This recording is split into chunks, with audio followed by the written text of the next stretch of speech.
রক্ত ফুটছে, বিচার পাবে। মন কি বাত থেকে হুঙ্কার মোদির। জঙ্গি হামলায় নিহত 26 পর্যটকের জন্য গভীর শোক প্রকাশ প্রধানমন্ত্রীর। একই সঙ্গে আশ্বাস, মৃতরা সুবিচার পাবেই। সন্ত্রাসবাদের বিরুদ্ধে এই যুদ্ধে 140 কোটি ভারতীয়ের পাশে রয়েছে গোটা বিশ্ব, জানালো প্রধানমন্ত্রী।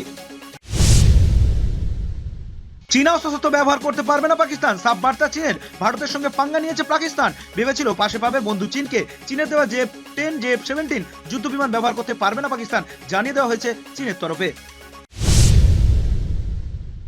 জঙ্গি সংগঠন হিজবুল তাহরির, আল কায়দা ও আইসিসের সঙ্গে যুক্ত সন্দেহ ধানবাদের ধানবাদের এক মহিলা সহ 4 জনকে গ্রেফতার করল ঝাড়খণ্ড এটিএস। ধৃতরা বেআইনি অস্ত্র ব্যবসা এবং দেশবিরোধী কার্যকলাপের সঙ্গে যুক্ত বলেও অভিযোগ।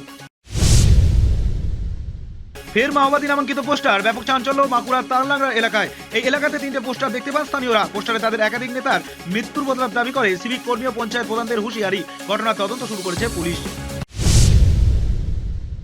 প্রাক্তন সাংসদ তথা বাম জামানার মন্ত্রী বংশগোপালকে বহিষ্কার করেছে সিপিএম।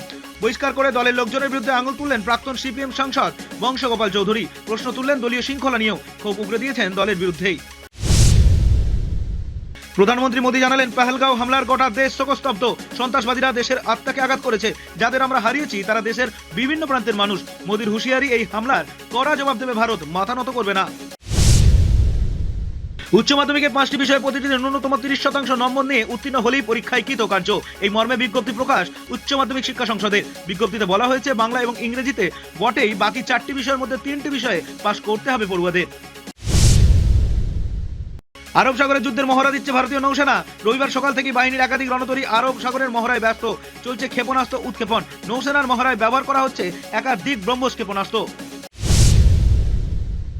বিএসএফের সঙ্গে 3বার বৈঠকের পরেও পূর্ণমকে ছাড়তে নারাজ পাকিস্তান। পাঞ্জাবের ফিরোজপুরে ভুল করে সীমান্ত পেরিয়ে পাক ভূখণ্ডে প্রবেশ করেছিলেন পূর্ণমের খোঁজে পাঠানকোটে যাচ্ছেন অন্তঃসত্ত্বা স্ত্রী। কলকাতা সহ দক্ষিণবঙ্গে আগামী কয়েকদিন ঝড় বৃষ্টি চলবে। অন্তত 6টি জেলায় ঘন্টায় 70 কিলোমিটার বেগে ঝড় বইতে পারে। সঙ্গে ভারী বৃষ্টির পূর্বাভাসও দিয়েছে আলিপুর আবহাওয়া দপ্তর। সারা সপ্তাহ ধরেই কম বেশি বৃষ্টির সম্ভাবনা রয়েছে। আপাতত বুধবার পর্যন্ত সতর্কতা জারি করা হয়েছে।